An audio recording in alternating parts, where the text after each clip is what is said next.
This channel does not promote any violent, harmful, or illegal activities. All content provided by this channel is meant for an educational purpose only. Trinamool প্রার্থী দেবাশিস কুমারের বাড়ি ও নির্বাচনী কার্যালয়ে আয়কর হানা। দেবাশিস কুমারের দুই ঠিকানায় আয়কর অভিযান।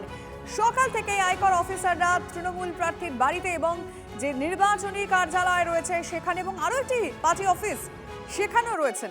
UEM Jaipur is a perfect target for prospective students aspiring for good jobs, good education with future-ready skills. এবার আমি একটু আমাদের প্রতিনিধিদের সঙ্গে কথা বলবো, কারণ এখন কি চলছে, ছবিটা কি সেটা একটু জানার চেষ্টা করি। নির্বাচনী কার্যালয় থেকে আমাদের প্রতিনিধি সুশোভন আমাদের সঙ্গে রয়েছেন এবং যেটা বলেছি আপনাদেরকে আরও একটি পার্টি অফিস বালিগঞ্জে, সেখানেও আরও একটা পার্টি অফিস, সেখানেও এই মুহূর্তে আয়করের হানা হয়েছে। আমাদের শোভা সেখানকার ছবিটা জানাবে। আগে একটু সুশোভনের থেকে জানতে চাইবো সেখানকার ছবি কি। সুশোভন,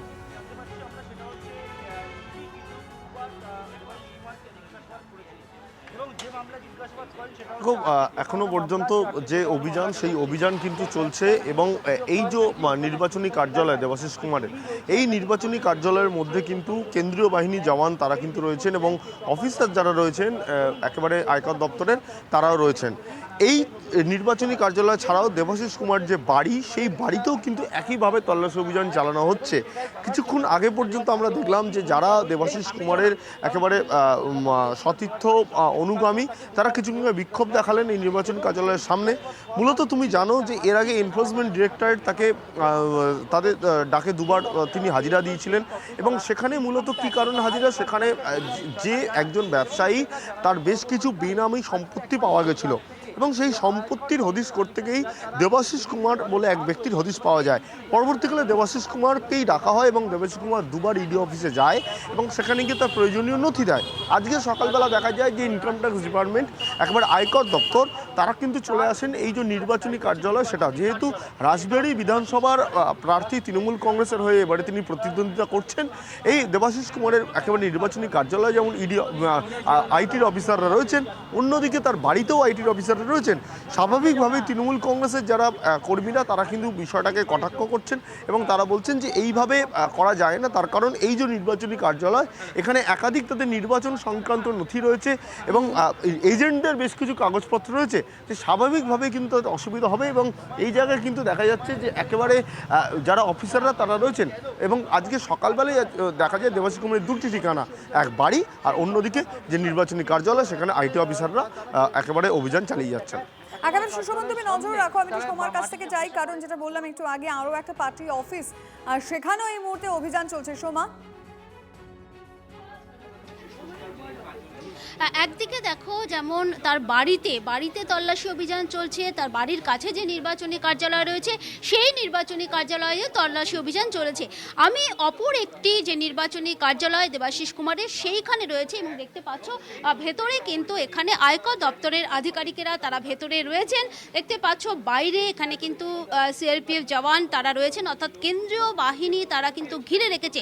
পাশাপাশি কিন্তু এখানে তৃণমূল কংগ্রেসের যারা প্রতিনিধিরা রয়েছেন তারাও কিন্তু রয়েছেন। কিছুক্ষণ আগেই কিন্তু তারা এখানে বলছিলেন যে বিজেপির হাতে তথ্য তুলে দেওয়ার জন্যই কিন্তু এই যে পার্টি অফিস দেখছো, এই পার্টি অফিসে তারা কিন্তু এসেছেন। কারণ তারা বলছে এই যে পার্টি অফিসটা দেখতে পাচ্ছ এটা দেবাশিস কুমারের পার্টি অফিস হলেও এই মুহূর্তে এটা কিন্তু বালিগঞ্জ বিধানসভা কেন্দ্রে যিনি তৃণমূল কংগ্রেস প্রার্থী রয়েছেন শোভনদেব চট্টোপাধ্যায়, তার পার্টি অফিস এখানে, এখান থেকে কিন্তু তার যে নির্বাচনের কাজ সেটা চালনা করা হয়। আমার সাথে এখানে রয়েছেন তৃণমূল কংগ্রেসের প্রতিনিধিরা, কথা বলবো।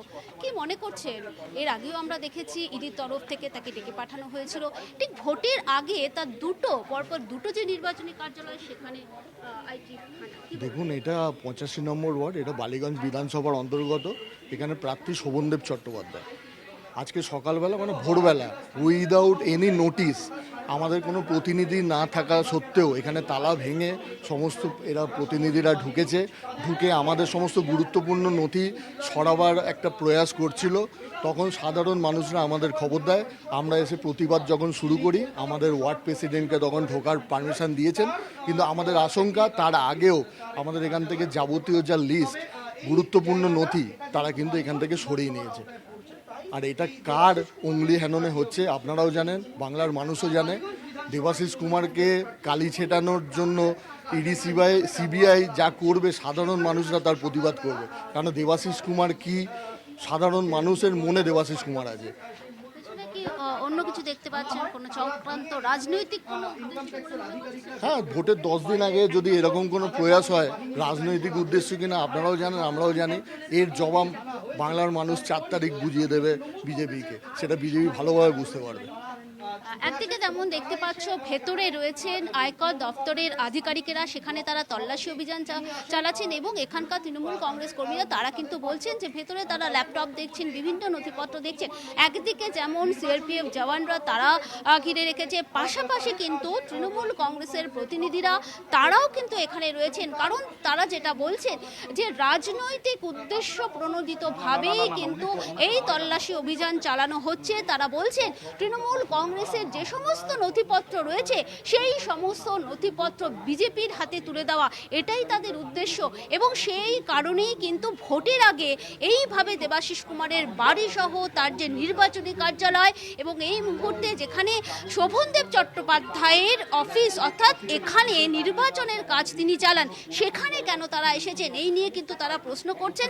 এবং তারা কিন্তু একেবারে বাড়ির বাইরেটাতে, অর্থাৎ যেখানে এই তল্লাশি অভিযান চলছে ঠিক তার বাইরে কিন্তু তৃণমূল কংগ্রেসের প্রতিনিধিরা তারা রয়েছেন এবং তারা কিন্তু বলছেন যে এটা তারা হতে দেবে না, অর্থাৎ তল্লাশি অভিযান যেটা চলছে সেটা তারা কোনোভাবেই মেনে নিতে পারছে না। এবং তারা বলছেন যে তারা যে বিক্ষোভ করছেন বা রাজনৈতিকভাবেই তাদের এই প্রতিবাদ বা তাদের এই বিক্ষোভ এবং এই বিক্ষোভ চলবে।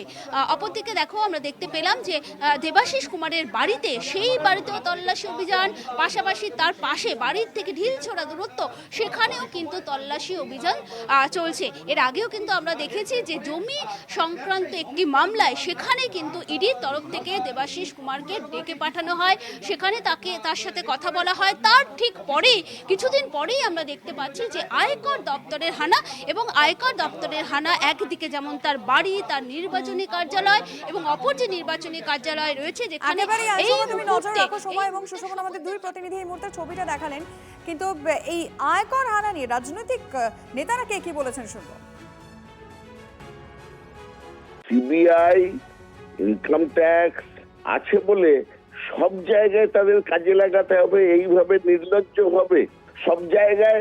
হয় ইডি নয় ইনকাম ট্যাক্স পাঠিয়ে ভাবছেন যে ইলেকশন জিতবেন। এ কি চলছে? মগের মুল্লুক। একটুখানি লজ্জা করুন। অমিত শাহকে বলছি, একটু লজ্জা করুন। ভারতবর্ষের এই গণতন্ত্র আপনাদের হাতের খেলার মোয়া নয় যে যা ইচ্ছে করে ভাবছেন আপনারা জিতে যাবেন। এত করেও জিততে পারবেন না, আপনারা। মানুষ নেই আপনাদের সঙ্গে। আইটি আছে, ইডি আছে, সিবিআই আছে, কেন্দ্রীয় বাহিনী আছে, ইলেকশন কমিশন আছে আপনাদের হাতে। কিন্তু ইলেকশন জিততে গেলে জনতা থাকা চাই, মানুষ থাকা চাই, তারা নেই আপনাদের সঙ্গে। এই মুহূর্তের যে ছবিগুলো আপনাদেরকে আমরা দেখাচ্ছি, এক এক করে দেবাশিস কুমারের নির্বাচনী কার্যালয় আয়কর হানা, এবং আমরা দেখলাম বালিগঞ্জে দেবাশিসের যে কাউন্সিলর অফিস, সেখানেও তল্লাশি চালাচ্ছে আয়কর দপ্তরের কর্মীরা, একই সঙ্গে তার বাড়িতেও। দেবাশিস কুমারের ওই অফিসেই, মানে বালিগঞ্জের যে অফিস, সেখানে তৃণমূল প্রার্থী শোভনদেব চট্টোপাধ্যায়ের নির্বাচনী কার্যালয়। আয়কর হানার বিরুদ্ধে বিক্ষোভ দেখাচ্ছে তৃণমূল কর্মীরা, সেই ছবি আপনাদেরকে আমরা দেখাচ্ছি। এজেন্টদের ফাইল তুলে নেওয়ার অভিযোগ করছে তৃণমূল কংগ্রেস।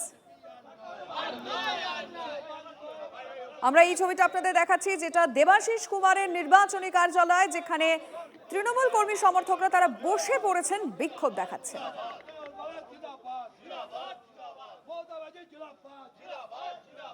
যারা রেড করছেন তারা এর উত্তর দেবেন, যারা এর মধ্যে যাদের নির্দেশে হচ্ছে, মানে মাননীয় জজ সাহেব, তারা এই ব্যাপারে বলবেন। আমাদের কথা যারা এইসব এজেন্সিদের কাছেও, যে আর এইসব রোজ রোজ ধরবো এইসব খেলা হলে হবে না। আমরা একদম পাকা মাথা চাই, কারা এর পেছনে আছে, এত দুর্নীতি কারা করেছে, কাদের অনুপ্রেরণা এইসব দুর্নীতি হয়েছে, সেই লোকগুলোকে আমরা দেখতে চাই।